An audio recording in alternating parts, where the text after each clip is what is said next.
Bueno, entonces damos inicio al evento de hoy. Es un placer contar con ustedes. Bueno, siempre comenzamos unos cuantos, pero luego nos volvemos 20, así que no me preocupa tanto, pero bueno, es un placer contar en esta oportunidad con un gran amigo de la casa, Iván Rada, una persona que se dedica activamente, especialmente a lo que es el tema de los medios digitales, fundador del medio digital Visor 21, un espacio democrático especialmente abierto a aquellas opiniones que no están siempre del lado del Estado, pero también da una pluralidad de ideas a lo que es la democracia boliviana, ¿no? Con los temas que estamos tocando. Un poquito hablando de Iván, él tuvo una amplia experiencia en lo que es el periódico El Diario, si no me equivoco. Actualmente él es presidente de la Cámara de Medios Digitales y bueno, él es periodista y se considera a sí mismo como liberal, conservador y federalista. Como siempre es un placer contar con Iván y bueno, esperamos en el futuro tener una alianza muy cercana con su medio. Y yo personalmente estoy muy agradecido puesto de que muchos de los espacios de opinión con los que cuento es gracias a Iván. Y bueno, bienvenido estimado Iván y un placer contar contigo. Gracias. Bueno, gracias Esteban, muy buenas noches, disculpen los minutos perdidos, saben cómo es de caótica esta ciudad. Bueno, soy Iván Rada, soy periodista y también asesor político.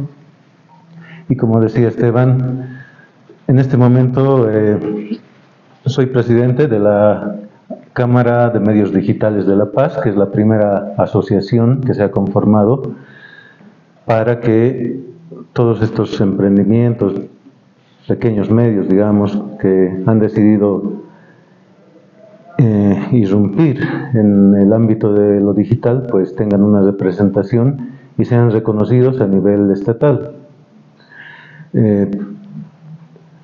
Bueno, he traído una exposición que quiero compartir con ustedes, que se va a dividir en dos partes. Una, el tema histórico, y otro, ya vamos a hablar de las nuevas tecnologías.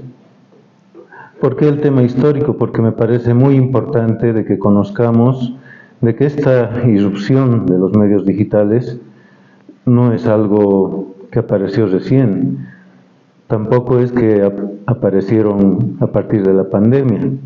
Es cierto que la pandemia le dio un impulso fuerte a todos los emprendedores y a muchos comunicadores y periodistas que tuvieron que buscárselas pues para sobrevivir y tuvieron que adaptar su trabajo al formato digital.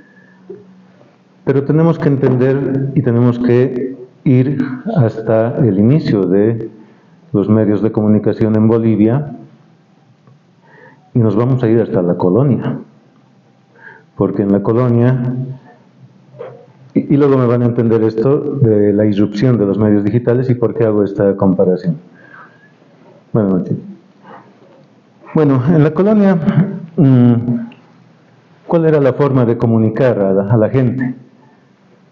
Eran las decisiones, los edictos que daban y que se comunicaban en las plazas a la gente, ¿verdad? También tenía un peso importante la religión o la iglesia y también los militares, ¿no? Las formaciones militares. Todo esto constituía un primer paso dentro de la comunicación,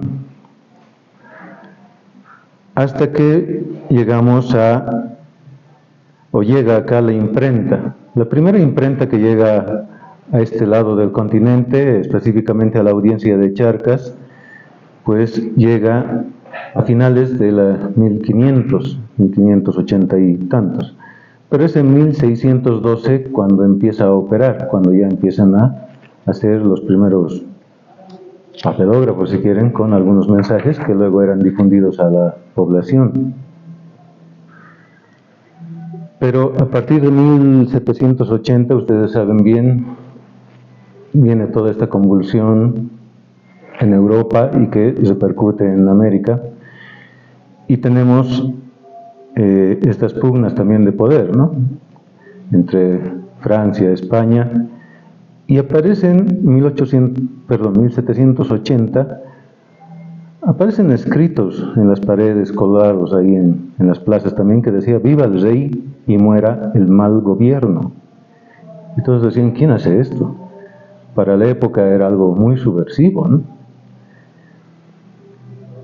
Hasta que en 1805, a partir de estas ideas subversivas, se va conformando un movimiento revolucionario y surgen los famosos pasquines, con gente que ya empezaba a germinar lo que luego fue los gritos revolucionarios en nuestros diferentes departamentos, pero sobre todo acá en La Paz destacan las figuras de Pedro Domingo Murillo y Carlos Torres, quienes difundían estos pasquines oponiéndose ¿a qué? A los impuestos que se estaban dando hacia los mestizos. Entonces acá podemos ver una primera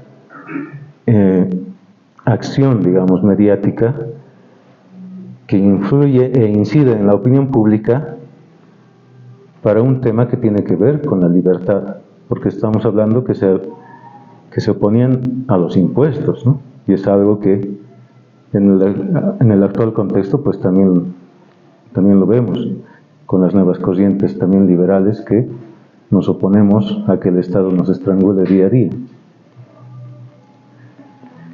Y en esos pasquines la aumentan, ¿no? Ahora dice: fenezca ya el mal gobierno y todos los chapetones. Y ponían ahí firmado el de los pasquines.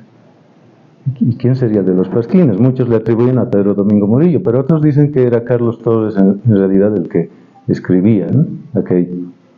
Bueno, sabemos que luego pasó la revolución, los atraparon en julio y en enero del siguiente año, porque muchos confunden, ¿no? Creen que en julio la revolución y los cuelgan ese mismo mes o algo así, pero no, es en enero, el 29 de enero del siguiente año, que estos próceres paseños van a la horca. De acá nos saltamos a la República, pero se dan cuenta que ya empieza a surgir el tema mediático, como los medios de comunicación, sin ser medios obviamente todavía en aquella oportunidad, comienzan a incidir en la opinión pública, en sus decisiones y en generar estos movimientos. Desde los pasquines, imagínense, hasta una revolución. Es por eso el peso que a veces se le da a los medios y a los mensajes. En la República, acá ya tenemos una irrupción de los impresos. El primero que aparece por la región es 5 años antes de nuestra independencia, que aparece en Perú, la Gaceta, en 1820. Y acá, justo el año de nuestra independencia, en 1825, el 29 de octubre, el mariscal Antonio José de Sucre, pues funda el Cóndor de Bolivia, que se va convirtiendo poco a poco en el órgano oficial de la nueva república y del gobierno constituido. Para 1928, 3 años después, ya surge otro periódico, que es el Nacional de Bolivia, en Chuquisaca. El Iris de La Paz, un año después, en 1829, pero este ya es un órgano oficial, es decir, lo dejan a un lado, digamos, al Cóndor, y el Iris de La Paz se convierte en el órgano oficial, el medio oficial, digamos, del mariscal Andrés de Santa Cruz. Entonces ya vamos viendo ahora la relación del poder con los medios, y cómo siempre el poder trata de tener sus propios medios o cooptarlos, como vamos a ver más adelante. Y bueno, ya posteriormente pues viene esta irrupción de los impresos, el Correo de Bolivia con Manuel Campero, en 1904, el Diario de José Carrasco, que es el único que perdura hasta hoy, imagínense, en 1916, La Razón, pero la antigua Razón, de Carlos Víctor Aramayo, uno de los famosos varones del estaño que han sido defenestrados por estas narrativas de izquierda, ¿no? Y José Carrasco, que pertenecía al Partido Liberal. Entonces, ya, ahí la conformación misma de los partidos va de la mano también de los medios de comunicación. Y hay 2 apuntes también en esta época que hablamos de la República. En 1826, es decir, un año después de nuestra independencia, y un año después de que aparece el Cóndor de Bolivia como el primer impreso en nuestra república, se dan las pautas para precautelar la libertad de imprenta. Esto lo hace el mariscal Sucre. Entonces ya se hablaba de esto, porque con la experiencia de los pasquines había que sancionar a esos subversivos, pero esta era una revolución, esta era la constitución de una independencia, de una nueva república. ¿Cómo ibas a coartar libertades de entrada? Entonces lo que se planteó fue al revés: vamos a dar garantías, pero no sean anónimos, no pongan el de los pasquines, identifíquense. Y esa es una de las condiciones que perdura luego y que se va transmitiendo a través de los reglamentos de imprenta, y que un siglo después, 1925, aterrizan en lo que es la ley de imprenta. Y la ley de imprenta es bastante rígida y dice que a partir de 2 publicaciones que se distribuyan, 2 o más, dice, ya pongámosle 3, que se distribuyan, ya se considera una publicación, o sea, de circulación masiva, imagínense. Y no puede ser anónima. Entonces tenían que identificar.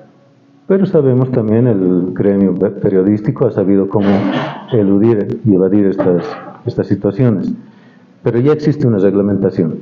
Entonces vemos el tema de la irrupción, vemos el tema de la relación con la opinión pública y el poder, y vemos un poquito de normativa. Todo esto, al final, lo vamos a agarrar, lo vamos a retomar. Saltamos a la revolución. En 1936, es decir, años antes de la revolución del 52, aparece un importante medio escrito que es La Calle, que transmitía los postulados ya nacionalistas que venían de la mano de Carlos Montenegro y Augusto Céspedes.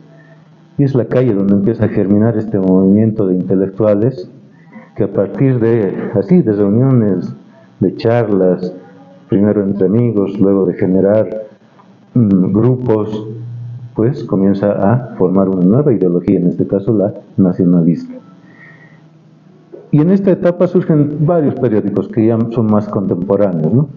A partir de los 60, 70, como Presencia, Hoy, Última Hora, Jornada, El Deber, Los Tiempos, La Estrella del Oriente. Y ya vemos cómo se avanza hacia los demás departamentos. La Paz deja de ser ese centro que tenía todo acá concentrado, los medios, etc. Y en 1970, otro hito interesante es la formación de la Asociación Nacional de la Prensa, que es la primera entidad que agrupa a los medios impresos de Bolivia. Es decir, se han masificado tanto que necesitaban una representación, y surge la ANP. En cuanto a radioemisoras, voy a retroceder un poco para tocar el tema de radios. En la etapa de la República, la primera radio en Bolivia, la Radio Nacional, en 1928, y en 1933 Radio Illimani, que se constituiría después en la radio estatal, digamos, o gubernamental, si quiero. En 1939, Radio Fides. Esas, digamos, que son las más representativas de aquella época, que continúan. Y otro hito en la conformación de asociaciones es que en 1949 se conforma la Asociación Boliviana de Radiodifusoras, ASBORA. Entonces, primero ASBORA y luego la ANP. Entonces tenemos una asociación que aglutina a las radioemisoras, que luego va a absorber también algunos canales, y la ANP con los impresos. Bien, entonces ya hemos tocado un poquito de legislación, también asociación, y todo esto va a repetirse en el ámbito de los digitales.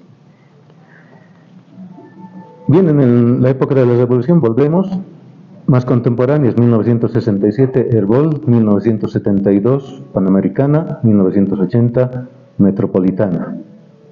Pero también acá surgen los primeros canales de televisión.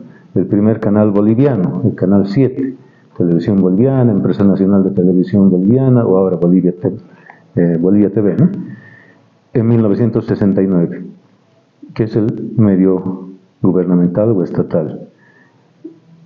En 1973, Televisión Universitaria de Tarija es la primera, y el 80 ya surge acá en La Paz, Televisión Universitaria en La Paz, y hacen una red.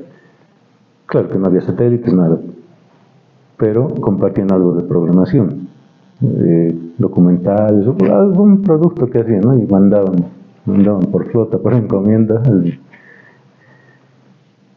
Y llegamos a la época de la democracia. Ya a partir de la recuperación de la democracia, el 82, a partir del 80-82 se dan estos movimientos con los impresos Correo del Sur, La Patria, El Potosí, más adelante La Razón, La Prensa y El País. Todos estos que continúan vigentes, incluso la prensa que volvió hace unas semanas, ¿no? En esta época también tenemos a Radio Compañera dentro de las emisoras, en 1990, que yo la destaco porque llegó a tener bastante incidencia y en algún momento fue una radio fuerte, ¿no? Hace unos años incluso en rating le ganaba tranquilamente a Fides, imagínense. Y en 1995 surge la Ley de Telecomunicaciones. Es decir, ya teníamos radios, ya teníamos canales, bueno, había que regularlos también, así como la ley de imprenta en su momento, con la irrupción de los impresos, ahora tenemos la ley de telecomunicaciones para este otro grupo de medios masivos. Y en cuanto a canales, en la época de la democracia, Paseña de Televisión, que luego sería ATV, el 83, la primera red privada o canal privado, que tiene también en Santa Cruz, ¿no? Surgen casi a la par, con el grupo Garafolic y el otro en Santa Cruz, olvidé el nombre, pero surgen casi a la par. Luego el 84, Canal 13 de Santa Cruz, que se convertiría luego en Red 1, aquí era Teleandina. El 84 también Telesistema Boliviano, que luego sería Unitel, pero se desdoblaría también, Unitel por un lado, Bolivisión por otro lado. El 85 ABC, el Canal 6 que antes era, ¿no? Que también toma un poco de Bolivisión con los Asboom. El 92, Cristo TV, es interesante porque es un canal fuerte y es un canal confesional que se mantiene esto y que ha creado toda una red gigante y que muchos lo han emulado. Incluso Radio Compañera trató de hacerlo en su momento, que era una emisora confesional, el 90 cuando inició, pero luego viró y se volvió una radio, digamos, de programación normal, ¿no? El 98, la red PAT, que es una experiencia interesante, ustedes conocen, un grupo de periodistas que tenía su productora y luego deciden hacer y formar un canal de televisión. ¿Con qué recursos? Eso no lo sabemos exactamente, pero lo hicieron por un tiempo. El 2002, Gigavisión, que si bien empieza en Santa Cruz, es cuando se trasladan acá a La Paz los hermanos Arias, que Gigavisión tiene impacto a partir de 2001-2002, y en la cobertura de Febrero Negro sobre todo. Y no era ni Junior, que seguro estaba en colegios 2 veces, ni su padre, Jorge Arias, sino era otro, no tengo ahorita su hermano, pero que hacía la cobertura ahí, al medio de las balas. O sea, increíble. Y uno decía, ¿y dónde están los colegas paseños aquí, no? Que viene un cruceño y te enseña cómo hacer cobertura, era increíble. Luego trató de hacer un poco el tema de Palenque, ¿no? Como RTP quería abrir micrófonos, ahí creo que su hermano le dijo, volver a Santa Cruz, yo me encargo, porque no quería volverlo tan popular, me parece.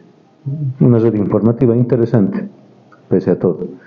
Y el 2003, Cadena A, del grupo Mercado, ¿no? Y finalizamos esta etapa histórica con el Estado plurinacional. En cuanto a impresos, en esta etapa del Estado plurinacional podemos mencionar solamente 2 que tuvieron cierta relevancia. Uno oficialista y otro opositor. Y aquí es donde los medios de comunicación ya empiezan a tener otra visión. Ya no es el que tienes que ser objetivo, imparcial, o aquello que se enseñaba en las aulas. Acá estos medios eran declarados totalmente oficialista y opositor. Aunque siempre decían, no, nosotros somos plurales, somos objetivos. Pero el 2009 se funda Cambio, que trata de emular al Prada en la URSS o a Grama en Cuba, ¿no? Y se convierte en el órgano oficial del Estado plurinacional, del gobierno del Estado plurinacional. ¿Cómo no va a ser oficialista, no? Y 2009 y el 2010, un año después, Página 7. Un medio por demás interesante, que logró posicionarse muy bien, logró ser el puntal, digamos, de los impresos, y que fue abiertamente opositor al régimen de Evo Morales durante todos sus años. Sí, me dirán, pero era más plural, daba cobertura, sí, pero no hay que engañarnos. Sabemos que era un medio totalmente opositor al gobierno, y está bien, ¿no? Lo que yo no comparto, hago un paréntesis, es que los medios se denominen así, somos objetivos, somos plurales. No, tú puedes decir, mira, yo soy Fox y respaldo a los republicanos, yo soy CNN y respaldo a los demócratas. Tú sabes lo que estás viendo. Entonces, si me ves, vas a saber lo que acá se va a manejar. Voy a invitar a un republicano, voy a invitar a un demócrata, pero ¿sabes cuál es la línea de nuestro medio? ¿No? Simple, ¿qué nos cuesta? ¿No? ¿Por qué los medios quieren tener ese halo así de somos ángeles? No, no es así, siempre va a haber esos intereses y es mejor ser transparentes. En cuanto a emisoras, en el 2006 la radio Causachun Coca, la radio de los cocaleros, pero ojo, esta emisora realmente empezó en 1992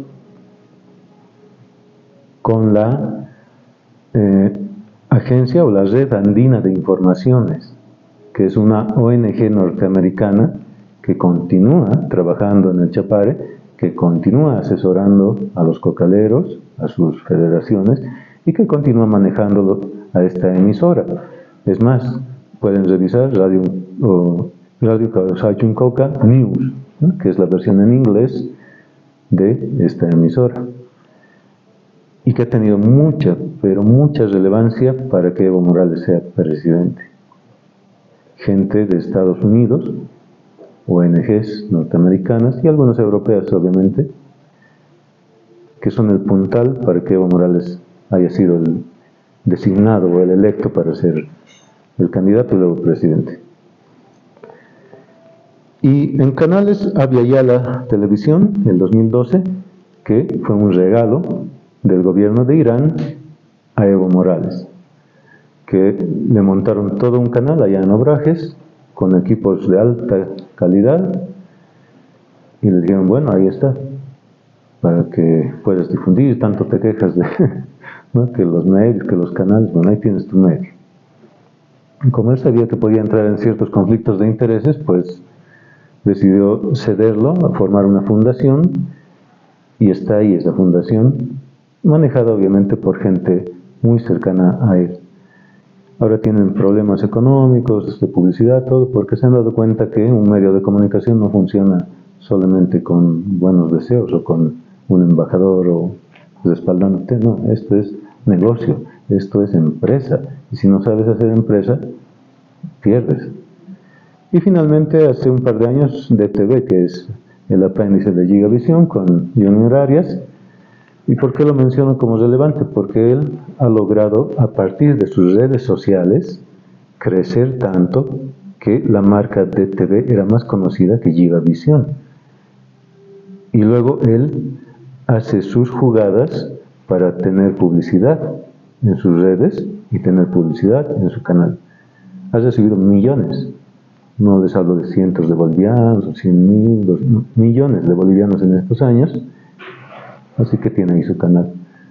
Entonces se dan cuenta cómo ya empiezan a moverse los medios agarrando las redes sociales, y eso es interesante de Junior Arias, más allá que nos caiga bien o no. Y finalmente, en el ámbito de la legislación, tenemos la Ley de Telecomunicaciones, que en 95 se había promulgado, pero es el 2011 en el que se adapta un poco, ya con la nueva Constitución y todo, y es la que está vigente hasta ahora. Y finalmente las agencias, bueno, y en todo esto me dirán, ¿y dónde entran los medios digitales? Hemos venido a hablar de eso. Es que es importante ver todo este recorrido de los medios para darnos cuenta que ahora llegó el momento de los medios digitales, y así como los hemos ido estudiando en este breve resumen, o describiendo, así va a pasar de acá a unos años con los medios digitales. Y ahora somos testigos de cómo se está dando esta irrupción en todo este ecosistema de la comunicación y de la tecnología.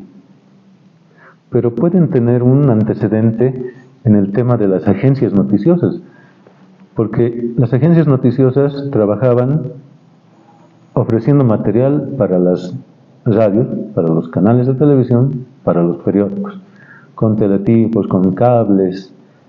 ¿Cómo hacían eso? Era otra tecnología, no era radio, no era periódico, no era televisión, ¿no? Era otra cosa. Y ahí surge en 1964, ANF, la Agencia de Noticias Fides, por ejemplo, que sigue hasta hoy. La agencia JATA, en 1990, igual Herbol como emisora primero, después ya hizo el viraje a lo digital. La Agencia Boliviana de Informaciones, que es el medio o la agencia estatal.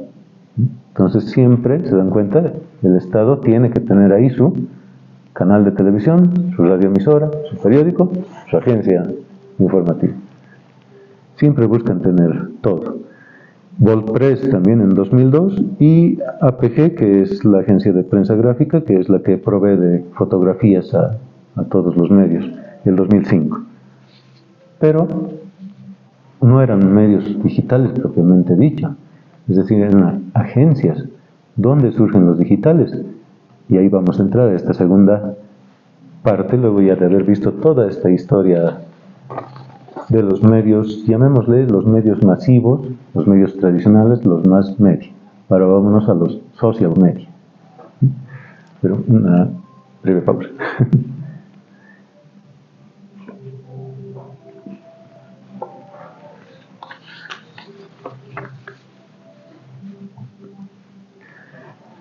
Bien, ¿continuamos o alguna ronda tal vez? ¿Quieres comentar ahora? Tal vez para hablar, ¿no? Sí, ¿Sí? Perfecto. Bien, vamos entonces ahora. Ya hemos analizado todo este panorama y ahora nos vamos a la historia para la irrupción de los medios digitales. Bueno, bien, acá empezamos a hablar de dos conceptos interesantes. Uno, la sociedad de la información y el otro, la sociedad de la pantalla o de las pantallas. Esto de la sociedad de la información es un concepto que se va aplicando en los países desarrollados, en los años 60 sobre todo, pero que tiene un teórico muy importante, que es el sociólogo japonés Yoneji Masuda, que publica precisamente La sociedad de la información como sociedad postindustrial en 1980 y otro libro que publica Una introducción a la sociedad de la información en 1984. Interesante ese año, ¿no? El 84. Tiene mucha relevancia y acá se entiende un poco por qué. Entonces ya se empezaba a hablar de esto, ya se había sentado el criterio de la sociedad de la información. ¿Qué te dice? La información influye en las relaciones sociales, económicas y culturales. Y el nuevo paradigma es la tecnología, el paradigma de desarrollo. Entonces la información ya no es algo que solamente se aplica al conocimiento o la información entendida como noticia, si quieren, ya no se limita a eso. Todo se entrelaza y todo influye para la toma de decisiones en la economía, en la sociedad y en la cultura también, en la superestructura, como dirían algunos. Y el otro concepto que les decía, la sociedad de la pantalla o de las pantallas, que se refiere a esta influencia de la tecnología y de los dispositivos, de los dispositivos a los cuales accede la ciudadanía, las personas, desde la llamada caja boba, es decir, el televisor, que es una pantalla, la computadora, que es otra pantalla, nuestros smartphones, que son otra pantalla. Es decir, nos han ido acondicionando a que tengamos a la pantalla como un referente. Y ahora tenemos por lo menos 3 o 4 pantallas que siempre nos acompañan. Tele, computadora, celular, ahora hasta relojes, ¿no? O lentes. Es decir, todo se ha vuelto de esa forma, es visual, es la tecnología.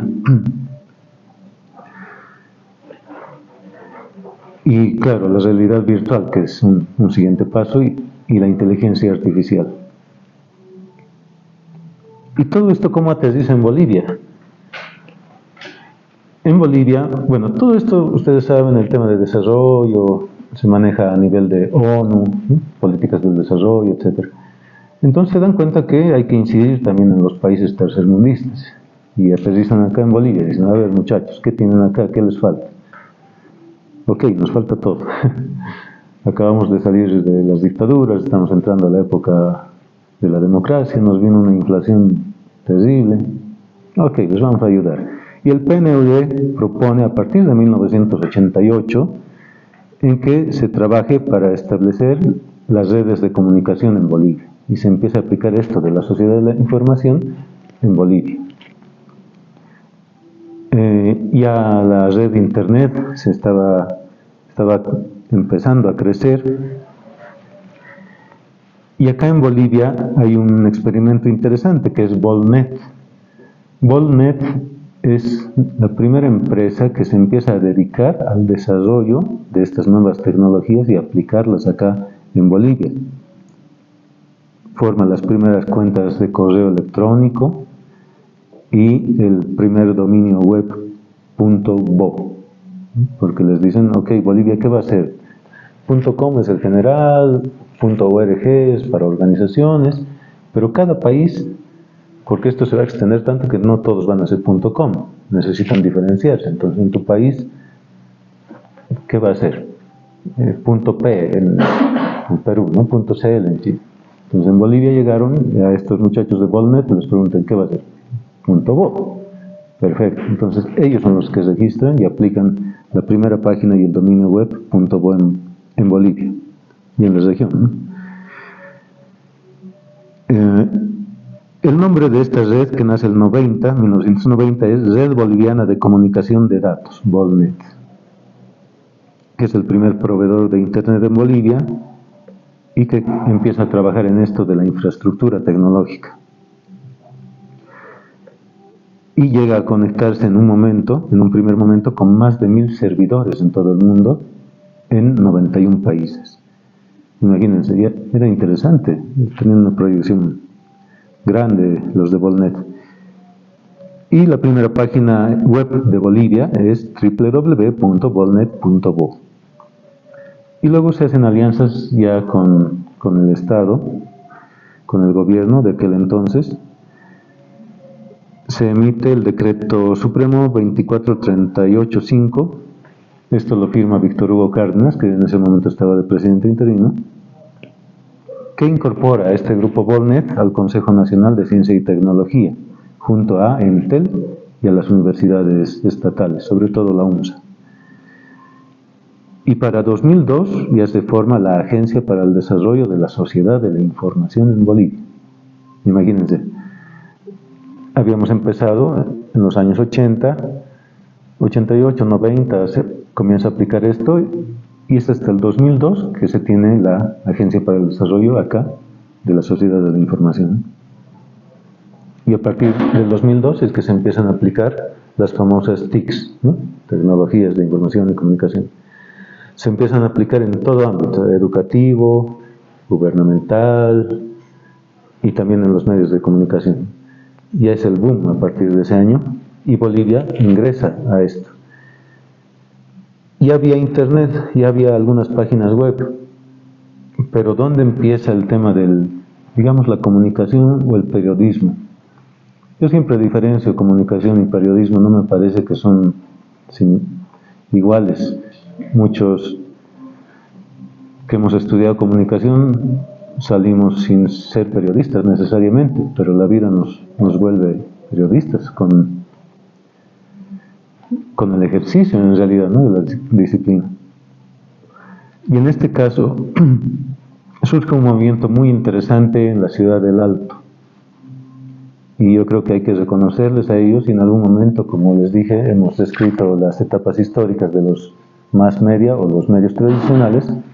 Lo vamos a hacer también con los medios digitales, y van a tener su capítulo destacado los jóvenes del Alto, que comenzaron a partir de 2005 más o menos a formar blogs. Los blogs son los primeros experimentos aquí en Bolivia de medios digitales que te transmitían otro tipo de información más allá de la coyuntura de los medios tradicionales. Los blogs en el Alto nacieron con la idea de difundir otro tipo de información que no sea la crónica roja alteña, la pobreza alteña, es decir, todo ese rostro negativo. Por ejemplo, alguna vez han debido escuchar, o tal vez han ingresado al blog de las Cholitas Luchadoras, por ejemplo. Entonces, son ellos los que empiezan a formar grupos y comunidades de blogueros que luego se van a llamar los blogivianos. Y son estos blogivianos los que hacen el primer experimento. Se relacionan con estos de Volnet, que luego fueron la Agencia para el Desarrollo de la Sociedad de la Información, y son ellos, los salteños, que dicen: tenemos que utilizar estas herramientas, tenemos que utilizar estas plataformas. Llegan incluso a tener contacto con Microsoft, con Google, es decir, son jóvenes emprendedores, algunos en comunicación, otros en informática, pero todos con ese ímpetu, ¿no?, de formar algo diferente. Los más conocidos, por ejemplo, en la UPEA, el Alto Informa, EA Blogs, el Alto es Noticia, y forman las comunidades Jaque Aru, y también Mayor y Mejor Internet para Bolivia. Este ya es un movimiento más activista, ¿no?, pero que empieza a cuestionar. Dicen: ok, nosotros podemos formar blogs, pero la gente no nos lee. ¿Por qué no nos lee? Porque el acceso todavía es limitado, es caro, el servicio es lento. Entonces ya forman otro tipo de colectivos. Y también la comunidad de software libre en Bolivia, donde se suman ya jóvenes de otros departamentos. Y hay que destacar a estos jóvenes que tomaron también sus caminos, sus tendencias ideológicas, políticas, que se respetan, pero a ver, los vamos a mencionar: Mario Durán Chuquimia, Tony López, Alberto Medrano, Reinaldo Quispe, Guadalupe Quisbert, Alejandro Quispe, Rubén Hilari, Victoria Tinta, la primera bloguera de Pollera, Edwin Velázquez, Pablo Peralta, Alexis Argüello, Alberto Valeriano, José Quispe Vázquez, Hugo Miranda. Todos estos jóvenes, tal vez los conocen algunos, tal vez han oído de alguno. Uno de ellos, el primero que mencioné, Mario Durán, fue cabeza también de los guerreros digitales del mar, ¿no? Bueno, cosas que pasan. Pero el resto, yo conozco a varios que sí se han dedicado a los medios y han cambiado el blog, la estructura del blog, ya por un portal informativo digital, que es el siguiente paso. Y también hay uno, olvidé el apellido, Richard, perdón, pero es el que hace o hacía La Mala Palabra. Y este muchacho agarra el tema del blog y dice: no, acá no es lo mío, voy a hacer algunas notitas, voy a subir algo, pero lo mío es el Facebook. Y la página de La Mala Palabra fue en su momento una de las más virales, si se quiere, las más conocidas, e incluso comenzó a tener incidencia política, porque les daba palo a veces a los del gobierno, y salía por ahí un ministro y contestaba: hemos visto alguna publicación que habla de esto y queremos desmentir. Y era este muchacho, que luego se volvió pro-oficialista, se unió a Jimmy Ituzzi, y le dijo: hazte cargo de la página digital de ATV. No sé si seguirá, pero es disculpen, no olvidé el apellido, Richard, pero... Y también está nuestro querido y conocido Puca Reyes Villa, con su blog de Puca Cosa, ¿no?, que era muy interesante. Estaba creciendo exponencialmente, pero bueno, creo que le faltaba tiempo o dedicación, pero sus contenidos eran muy, muy interesantes. Y uno tenía algo diferente a las páginas internacionales y todo, tenía algo propio. Podías ver las anécdotas del Puka, de sus conciertos, ¿no? Cuando llegaban los artistas, o te daba algo de teoría política, de creatividad, que es a lo que él se dedica, o te ibas a los blogs de los salteños, ¿no? Como les digo, para ver a las cholitas luchadoras, ver otra faceta, ¿no? de su comercio también, de ese comercio tan libre que ejercen allá en la ciudad del Alto. Entonces se dan cuenta los medios tradicionales de este potencial y de que las nuevas tecnologías ya estaban en Bolivia, que ya teníamos algo fuerte y asentado. Y es que acá donde surgen las versiones digitales de los medios tradicionales. En 1998 se da el primer paso de un medio tradicional impreso, que es el periódico Los Tiempos, que saca su portal digital. Y luego le siguen en Cochabamba los empresarios. La Cámara Industrial allá de Cochabamba se da cuenta de todo este boom y dice, ok, vamos a generar páginas web para nuestras empresas.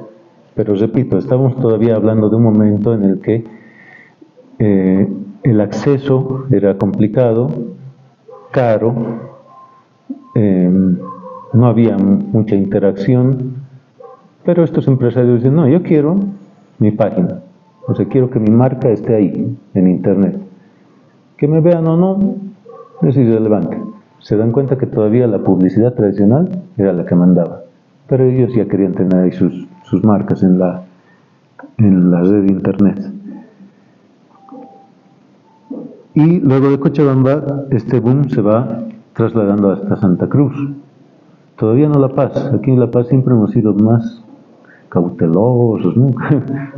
Conservadores, ariscos, ¿no? Si aprieta este botón se va a arruinar, más o menos, ¿no? Entonces, en Santa Cruz ya es un boom. Ahí el tema de la moda, Promociones Gloria, ya saben cómo explotar de otra forma las páginas web y todo aquello.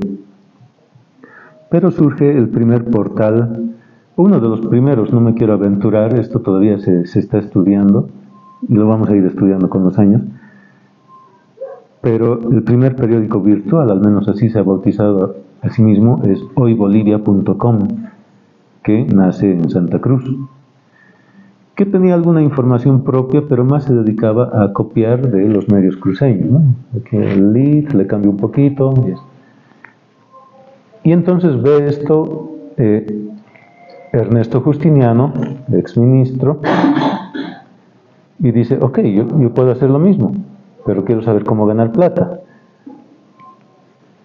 Y empieza a hacer su portal EJUTV, que en su momento fue la bomba. Todos veían o entraban a EJUTV. El problema es que EJUTV simplemente pirateaba todo el material del resto. Y ahí le llegó un tema de una queja, no llegó a denuncia, digamos, una demanda del Deber. ¿Y qué respondió EJUTV? ¿Qué respondió Ernesto Justiniano? Estoy ejerciendo mi libertad de expresión y mi libertad de información. Esto da también, ¿no?, para debatir qué está primero, la libertad de expresión, la libertad de información, el libre mercado, tu derecho a qué. Y bueno, hasta ahora no lo pueden parar, incluso las versiones actuales del Deber, que son por suscripción, las puedes ver gratis en EJUTV. No es ético, la verdad, y por eso también en algún momento, que estaba tan bien posicionado, Google lo baneó, Facebook también, y perdió mucho, pero sigue ahí. Y es el primero que también empieza a aplicar el modelo de negocio de la publicidad digital, de insertar avisos en sus páginas digitales. Adelante. Buenas noches. Entonces solo tengo un grupo de jóvenes que copian las noticias, las suben, y yo me encargo de ver el tema de publicidad, ¿no? De meter anuncios de Google por todos lados. Y finalmente tenemos el deber, que también se decide entrar a este mundo digital, conforma su página web, y creo que es en este momento el único medio que le está entendiendo bien al asunto de los medios digitales, porque el deber tiene su periódico impreso, tiene su periódico digital o portal digital, que tiene ciertas variaciones en cuanto al contenido con el impreso, tiene su radio, que transmite online, como streaming, digamos, o como podcast si quieren, pero es otro sistema muy apartado de su periódico, haciendo otro contenido propio. Sus plataformas tienen presencia en todas las plataformas o redes sociales. Y tenemos el explainer, que aunque Brisa Pagón diga que ella lo ha inventado, no lo ha inventado, ella lo ha aplicado, que es diferente. Y le ha ido muy bien y para mí ha sido capísima, y hasta ahora no tiene reemplazo en el deber, entra uno, entra otro, y no. Pero ella ha impuesto esto del explainer en el deber. Entonces, hasta el explainer te podía explicar una noticia que no estaba bien explicada, digamos, en el periódico, ¿no?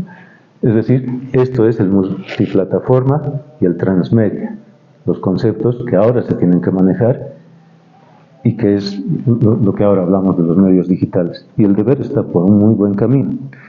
Y en Tarija aparece la voz de Tarija y también una disrupción grande. En Tarija aparecen casi una decena de medios digitales, así en un par de años. Todos. Y esto es interesante, hago un paréntesis. En Tarija es donde se conforma la primera Cámara de Medios Digitales. Nosotros, como La Paz, somos la segunda Cámara de Medios Digitales. Tenemos entendido que en Santa Cruz, en Cochabamba, también se están conformando, y bueno, la idea es de acá a unos años hacer una Cámara Nacional. Cierro paréntesis. Pero ¿y qué pasaba entonces? Estos son las versiones digitales, ¿no? Pero hay otros que son los medios nativo digitales. ¿Qué quiere decir esto? Son los que nacen no a partir de un periódico que luego quiere tener su web, sino los que nacen como una página web digital, informativa, multimedia, etc. Pero antes de ver a estos medios, nos preguntamos, ¿y qué pasó? Y, digamos, ¿qué pasa con esta competencia que hacen los digitales a los medios tradicionales? Pues de lo que uno veía televisión y consultaba la web, ustedes saben que ahora es así. Casi nadie ya ve televisión, entramos solamente a la web. Y acabo de citar 4 ejemplos de 4 periodistas que en algún momento se aferraron mucho a la televisión o a la radio, pero por las coyunturas políticas sobre todo, pues fueron desplazados. Y acá hablamos un poco del tema de censura, y es la censura política, el poder, el que revienta a los periodistas. Vemos a Amalia Pando, por ejemplo. Amalia Pando sale de Herbol y por presiones gubernamentales tiene que estar ahí buscándoselas, digamos.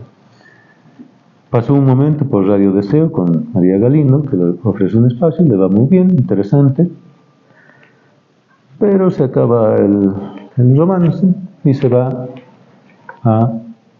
al campo ferial de la Ciudad del Alto con la radio de la Gobernación. Y Félix Pazzi le dice, ven.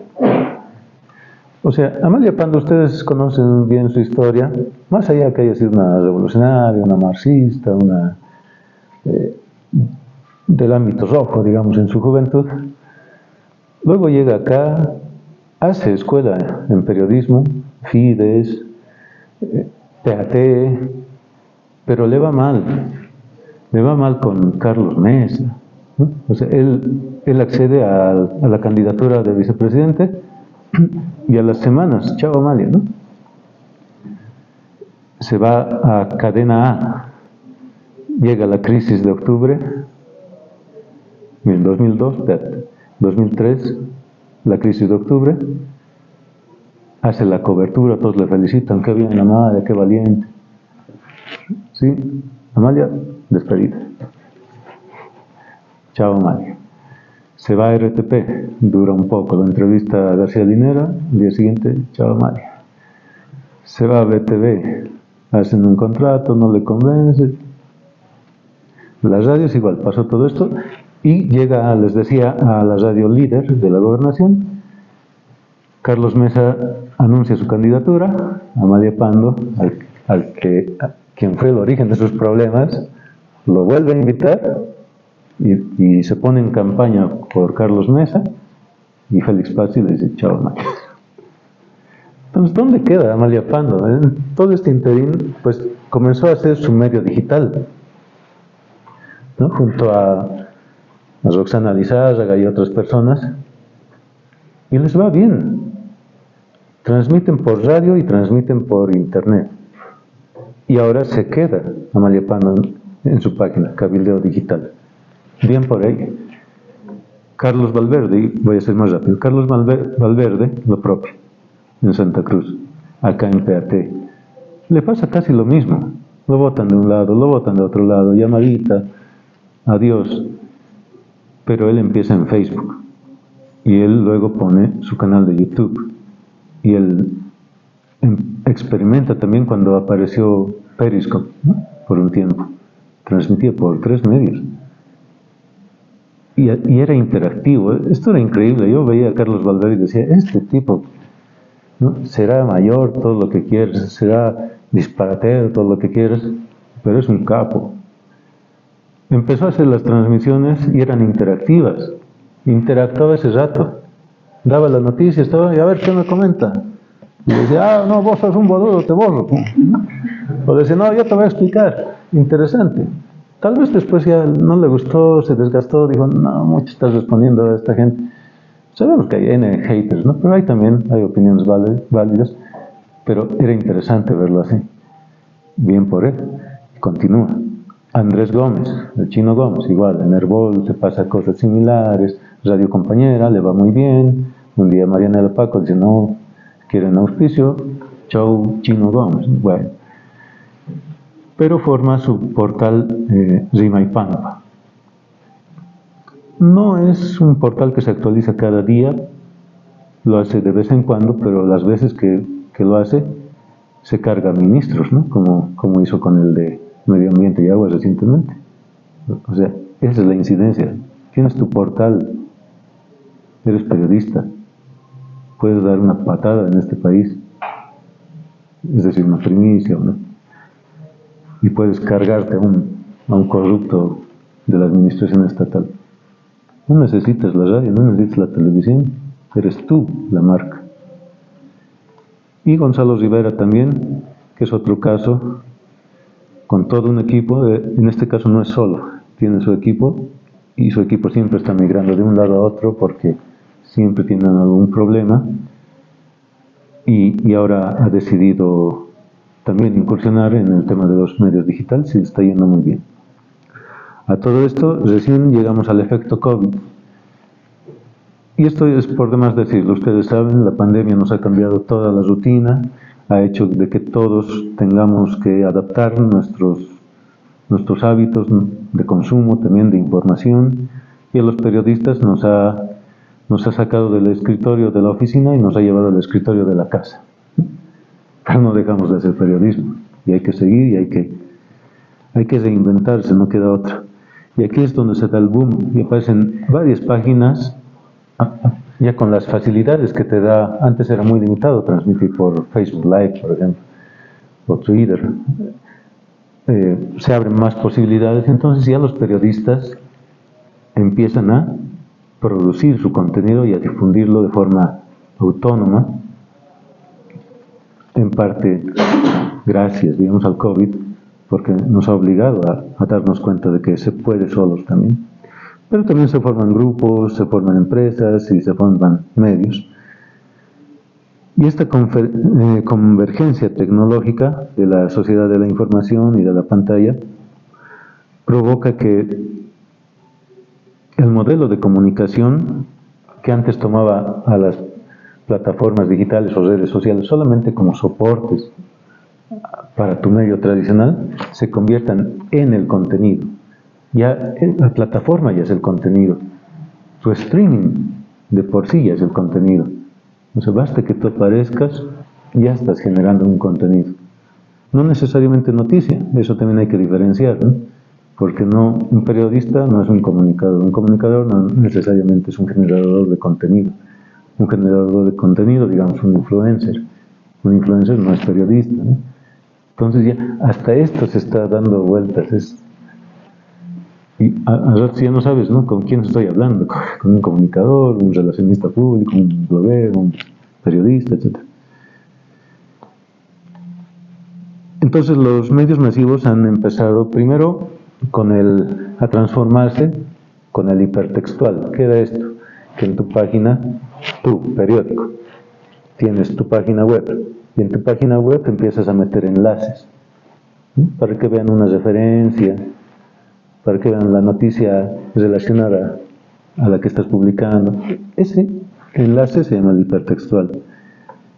O podrías llevarle a otra página web, etcétera, ¿no?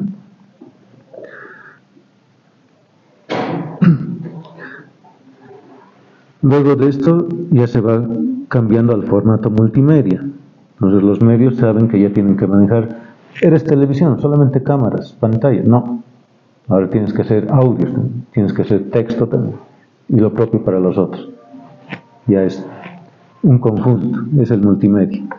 El transmedia, las redes sociales, y ya tienes que generar contenidos diferentes.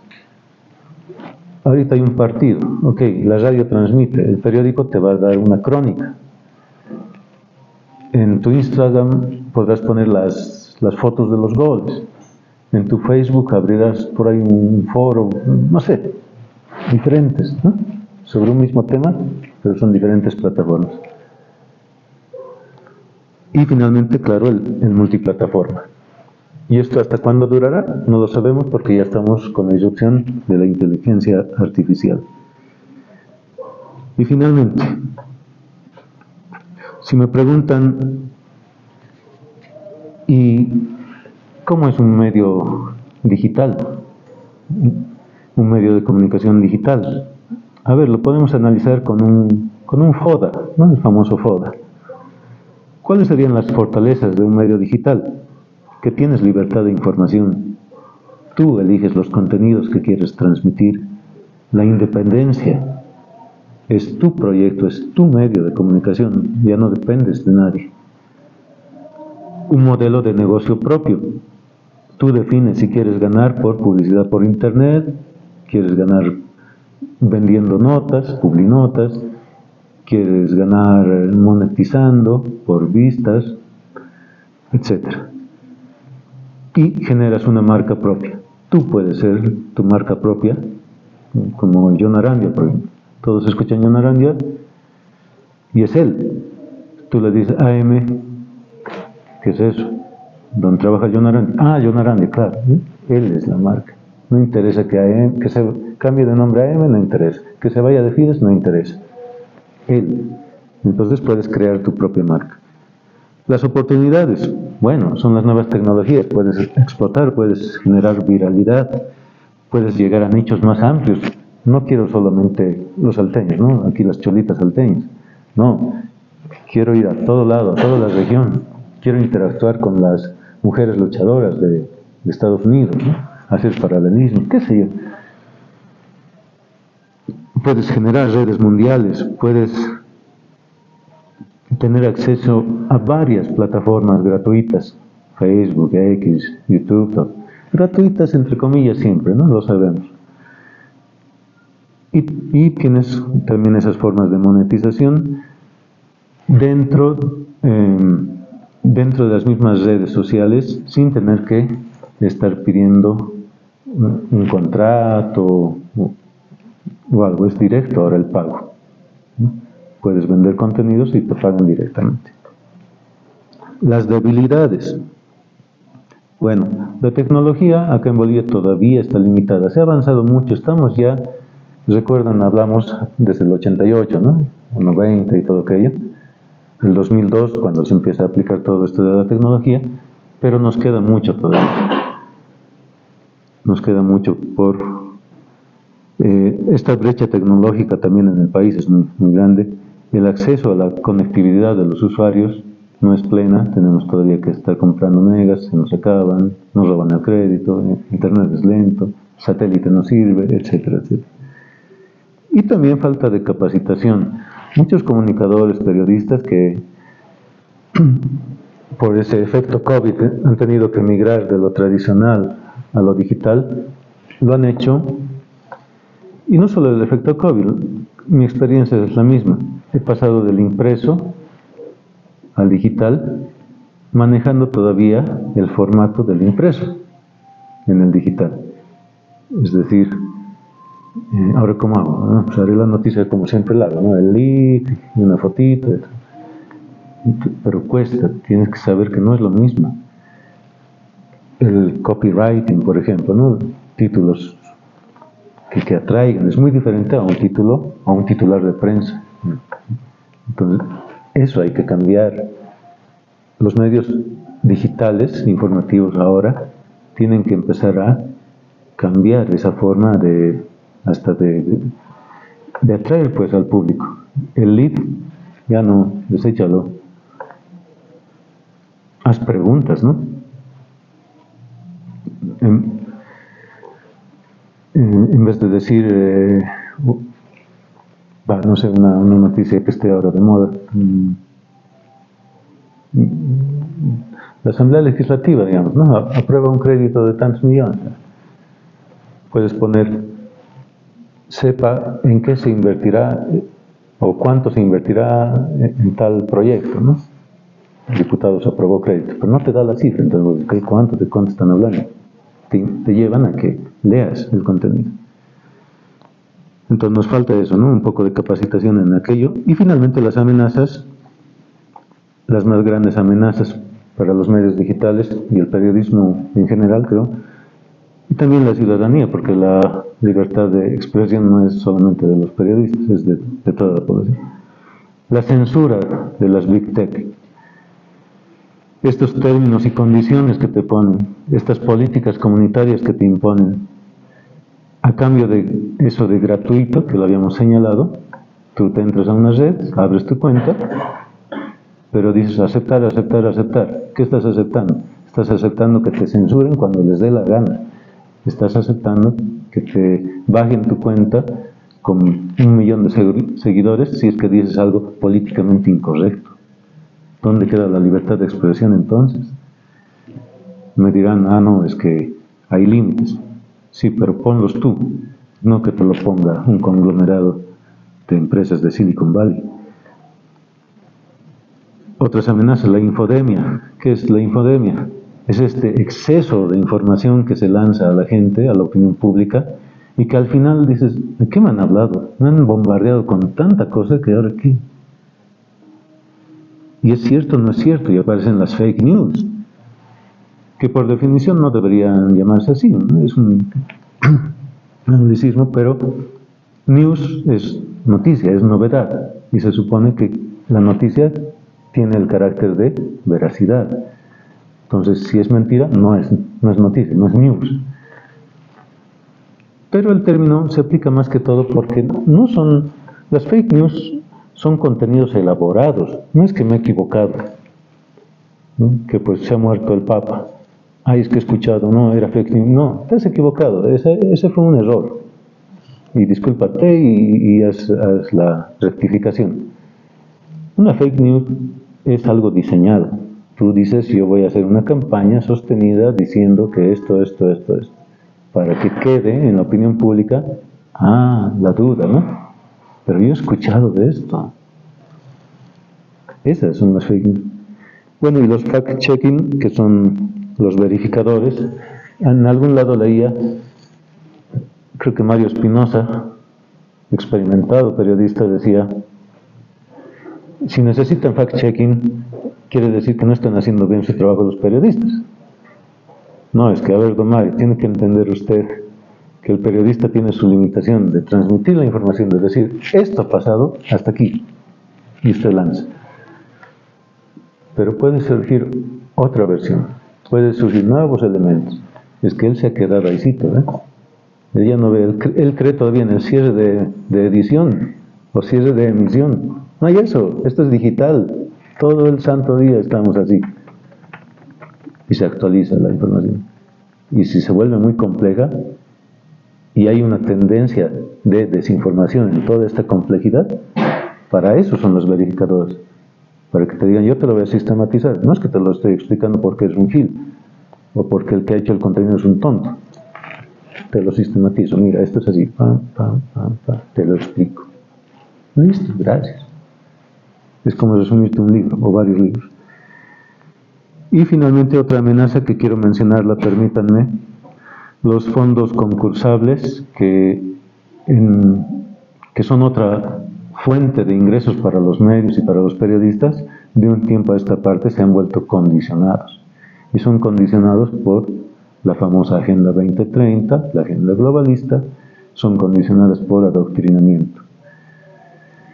Ya no basta de que tú tengas una buena idea, un buen proyecto de investigación, que quieras investigar algún hecho de corrupción que pasó por ahí. No, ya te imponen. El fondo concursable te dice, tú tienes que tratar el tema de la inclusión de género, por decir. O tú tienes que tratar, usted sabe, todos esos temas que están ahora en boga. Entonces, pero no es mi línea. Bueno, te quedas sin premio. Y eso ya es una tendencia de hace algunos años que ya no se reciben más propuestas que no sean estas, ¿no? Direccionadas a ciertos contenidos. Y finalizo con esto, esta parte. Habíamos visto toda la historia, la legislación, la conformación de asociaciones, la representación, y es tiempo también de lo digital. La irrupción de los medios digitales entonces se da a partir de los 90, pero el 2002 marca en Bolivia ya el hito de las nuevas tecnologías, de la aplicación de las tecnologías. Tenemos a los blogueros, tenemos a las páginas web, tenemos a la conversión de los impresos a páginas web, tenemos los medios nativos digitales que nacen como medios digitales propiamente dicho. Entonces se necesita una legislación para este nuevo grupo que ha aparecido. Los digitales ya son prensa, televisión, radio y digitales. Entonces necesitan aquello. Y como les mencionaba, ya hay algunas asociaciones y también vamos a proponer legislación para el tema de los digitales. ¿Por qué eran necesarias las asociaciones? Porque solamente con representatividad es que tú puedes ir al legislativo y decir, oigan, yo tengo una opinión sobre este tema de mi área, de mi gremio, sobre la ley que ustedes están planteando. Porque si tú vas así solito, dime, ¿quién es tú? Soy persona, ejerzo mi derecho. No, asociación. Así son las reglas en el Estado plurinacional. Bueno, entonces, por eso es que estamos conformando esto, para que cualquier intento del gobierno para tomar a los medios, para poner más regulaciones o cosas que nos puedan afectar, sean frenadas. Y nosotros estamos para eso ahora, para ver, vigilantes, qué se puede hacer. Y para proponer, obviamente. Y concluyo. Si bien ya es un cuarto grupo, impresos, emisoras de radio, canales de televisión y medios digitales, toda esta dinámica está volviendo a que todo se vuelva uno solo. El canal de televisión tiene su página web, ya va a empezar o hace sus transmisiones de streaming. La radio también ya transmite como televisión, ¿no? Ya no son anónimos los locutores, ya los conocemos. En fin, o sea, todos, ¿se dan cuenta? Todo está unido. Por tanto, el siguiente paso va a ser, y no sé cuál será el nombre, será transmedia, multiplataforma, se inventarán otra cosa, otro término, pero el siguiente paso, de aquí a un lustro, es que todos los medios van a ser uno solo. Y tú ya no te vas a acordar, esto ha empezado como un canal, Era una radio, un periódico, empezó como web. Lo tiene todo. No te vas a dar cuenta, pero va a ser un medio de comunicación constituido. Entonces les agradezco su atención. Ha sido un pantallazo a toda la historia de los medios y sobre todo a los medios digitales, y espero que haya podido aportar un poquito compartiendo estos conocimientos. Gracias.